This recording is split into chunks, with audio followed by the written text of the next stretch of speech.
Assalamualaikum dan selamat sejahtera. Saya, Afiq Amnan Ahmad Fauzi ingin berkongsi diari tita saya di mana saya telah mendokumentasikan nilai-nilai peradaban tamadun Melayu dalam diari titas ini. Untuk mengalami sendiri sebahagian nilai peradaban tamadun Melayu, saya telah berkunjung ke Muzium Negara yang terletak di ibu kota Kuala Lumpur. Pelbagai nilai ketamadunan yang telah saya pelajari hasil lawatan ini. Namun begitu, terdapat dua aspek yang menarik perhatian dan teruja untuk saya berkongsi bersama anda, iaitu dari segi aspek tulisan Jawi dan penyebaran agama Islam dan juga adat resam, kebudayaan dan kesenian. Dalam tamadun Melayu, tulisan Jawi mula berkembang sejak kedatangan Islam pada abad ke-10 melalui kedatangan pedagang-pedagang Arab di Kepulauan Melayu. Tulisan Jawi sebenarnya mengambil huruf-huruf bahasa Arab yang telah diguna pakai oleh masyarakat Melayu di Kepulauan Melayu yang kemudiannya mereka menyelaras huruf-huruf tersebut agar sesuai diguna pakai dalam bahasa Melayu. Seperti kita lihat, perkataan Jawi itu sendiri dieja dengan aksara huruf Jim, Alif, Waw, Ya. Terdapat pelbagai penulisan majalah dan pesurat kabaran Melayu yang diterbitkan menggunakan bahasa Melayu dalam tulisan Jawi tentang perjuangan nasionalisme di tanah Melayu. Sebagai contoh, majalah Islam pertama, Al-Imam dan surat khabar Watan Negara. Kita boleh lihat juga di sini terdapat risalah tata tertib dan poster-poster kempen berbentuk propaganda oleh Parti Barisan Nasional semasa pilihan raya PRU ke-14 pada tahun 1974. Oleh itu, kita dapat melihat pada suatu ketika dahulu tamadun Melayu di alam Melayu dan Nusantara menggunakan tulisan Jawi dalam bahasa Melayu.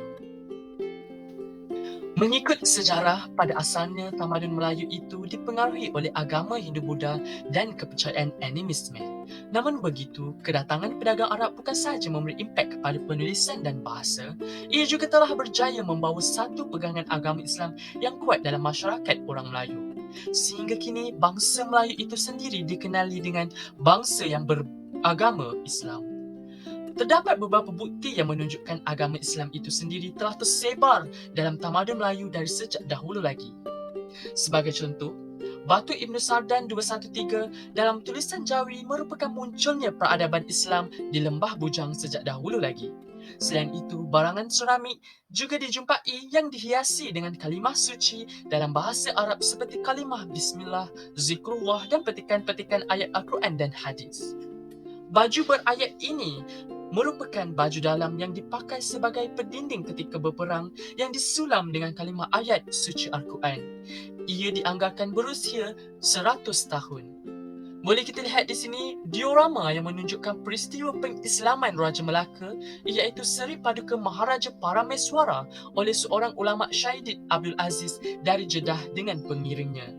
Ini menunjukkan detik-detik kegemilangan dan kemasyhuran penyebaran agama Islam di Melaka seterusnya di Nusantara dan alam Melayu yang penting untuk tamadun Melayu.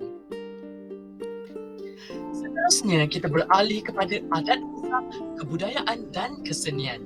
Dalam tamadun Melayu, masyarakat Melayu meraihkan majlis perkahwinan yang disambut meriah tidak kira keturunan raja atau rakyat biasa.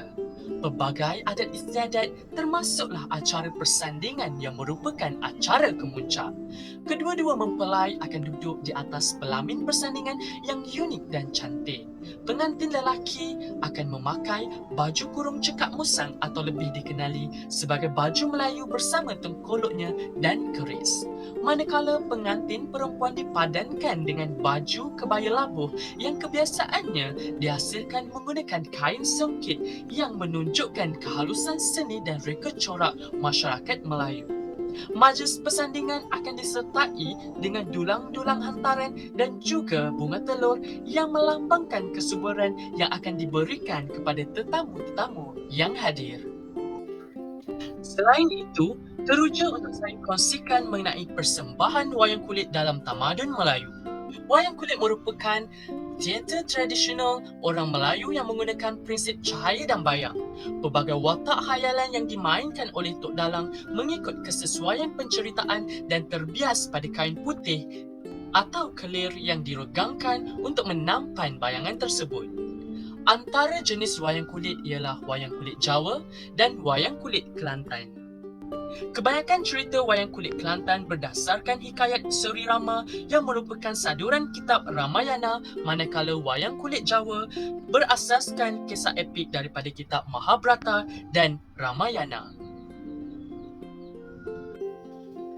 Sebelum mengakhiri pengembaraan diari titah saya ini tidak lengkap jika saya tidak kongsikan beberapa alat muzik dan permainan tradisional yang merupakan kebudayaan dan kesenian dalam tamadun Melayu.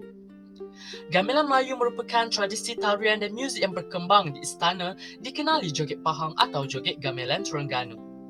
Ia dipercayai dibawa sejak dari Kesultanan Riau Lingga pada abad ke-17 lagi.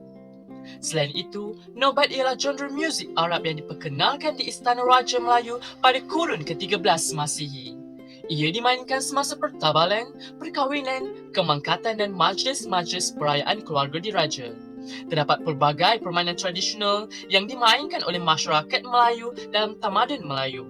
Saya sendiri pernah merasai sendiri dalam memainkan permainan tradisional ini ketika kecil dahulu, seperti permainan congkak, gasing, batu seremban dan kaki gajah. Antara permainan yang menarik minat saya ialah permainan Wow yang merupakan satu permainan tradisional yang popular di Pantai Timur. Ia dipercayai telah wujud sejak 5 abad yang lalu. Wow bukan sahaja untuk tujuan hiburan, malah ia juga dipertandingkan terutamanya oleh para petani pada musim kemarau setelah selesai menuai padi. Wow biasanya dimainkan oleh golongan lelaki dewasa. Terima kasih kerana telah meluangkan masa menonton pengembaraan dari titah saya ini. Antara cabaran yang dihadapi oleh saya untuk menyiapkan dokumentasi dari titah ini ialah dalam mempelajari nilai-nilai ketamadunan tamadun Melayu itu sendiri. Sebagai contoh, saya perlu mengalami sendiri kebudayaan kesenian warisan budaya bangsa dalam tamadun Melayu itu sendiri dengan melawat muzium-muzium yang terletak di ibu kota negara kita. Hal ini kerana golongan-golongan dewasa yang mungkin tahu tentang budaya dan warisan ini sudah tidak mempraktikkan dan menyebabkan golongan-golongan muda seperti saya sudah tidak tahu beberapa warisan adat budaya peninggalan dalam tamadun Melayu itu sendiri. Harapan saya, golongan muda mestilah mengambil inisiatif untuk mempelajari warisan adat budaya tamadun Melayu ini agar tidak ketinggalan zaman dan seiring dengan waktu dan terus relevan dipraktikkan pada masa dahulu, kini dan hadapan. Sebelum saya mengakhiri dokumentasi ini, ingin saya mendeklamasikan 2 rangkap pantun. Bunga raya berkembang keliling, hinggap jentayu di pohon delima. Adat dan budaya saling seiring, bertambah maju negara agama. Indah cahaya sesungkit limar, di padan dara bertambah ayu. Adat budaya mogakan mekar, sejarah bangsa anak Melayu. Seperti contoh kata-kata Laksmana Hang Tuah, tak akan Melayu hilang di dunia selagi Melayu berpegang pada agama.